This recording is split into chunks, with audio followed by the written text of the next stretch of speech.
শীতকালে সকালবেলায় যে গুড়ের চা দিয়ে মুড়ি খেতে কিন্তু দারুণ লাগে। আমি গুড়গুলো এরকম গুঁড়া করে রেখেছি, ওখানে এই যে দিয়ে দিচ্ছি ফোটানো পানিতে।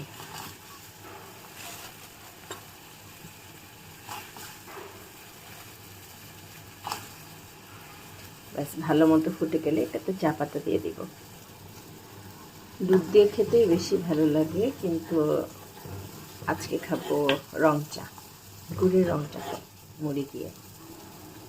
দুধ চা খেলে অ্যাসিডিটি হয়, সকালবেলা আমার হাজব্যান্ড খেতে চায় না, তাই ও চাটাই খেতে চায়, পছন্দ করে, আজকে ওটাই করব।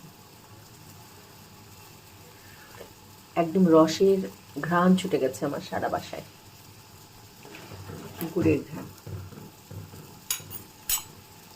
গুড়টা ভালো মতো জাল হয়ে গেছে, এখন দিয়ে দিলাম চা পাতা।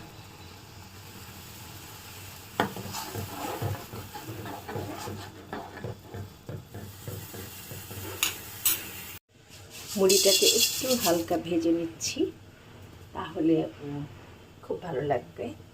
গরম গরম একদম মচমচে হয়ে যাবে, আর সেটা গুড়ের চা দিয়ে খাবো। এই মুড়িটাকে আবার কাঁচা মরিচ, পেঁয়াজ, সরিষার তেল দিয়ে ভাজলে খুব ভালো লাগে খেতে। ওটা তো এমনি এমনি খাওয়া যায়, আর এটা খাবো হচ্ছে গুড়ের চা দিয়ে।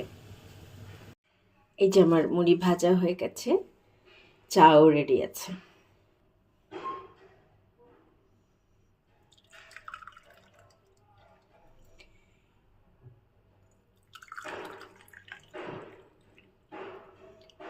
শীতের দিনের এই সাধারণ খাবারগুলি শীতের সৌন্দর্যটাকে কিন্তু অনেক গুণ বাড়িয়ে দেয়।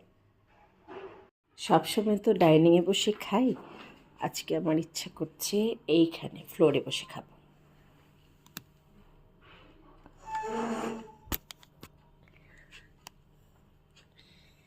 এখানে বসে আজকে চা মুড়িটা খাবো।